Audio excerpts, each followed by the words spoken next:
Alléluia, Alléluia, Alléluia.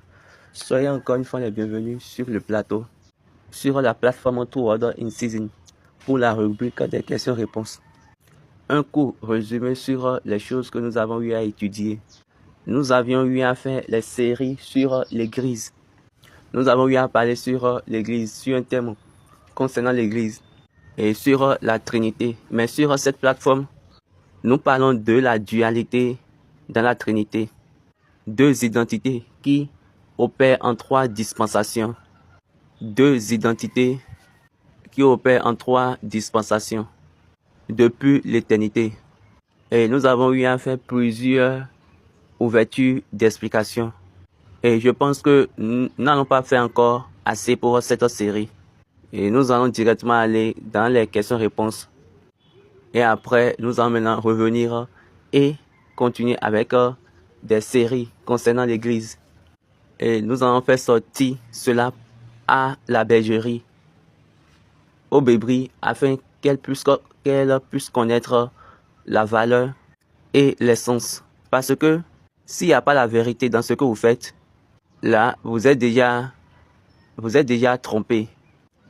C'est-à-dire, vous êtes déjà séduit. L'essence de perdre la vérité dans la relation avec Dieu, même dans les cultes, dans les adorations, c'est que tu as été déjà séduit. C'est que tu as été déjà trompé. C'est simplement tu as été trompé. Regardez, le diable a menti et il a séduit la femme. Il a trompé la femme.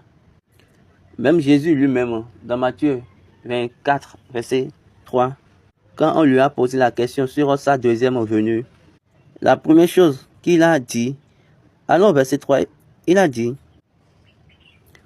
il s'assit sur la montagne des Oliviers et les disciples vinrent en particulier lui dire cette question.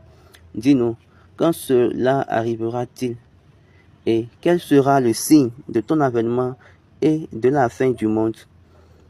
Jésus leur répondit, prenez garde que personne ne vous séduise. Okay, la version anglaise a parlé de faites attention pour que personne ne vous trompe.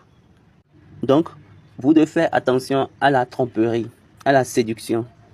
Je prie pour que nous ne soyons pas trompés. Amen. Mais si vous êtes trompés, c'est grave. Parce que quand vous regardez l'âme de l'ennemi, l'âme de guerre de l'ennemi, c'est la déception, c'est la tromperie.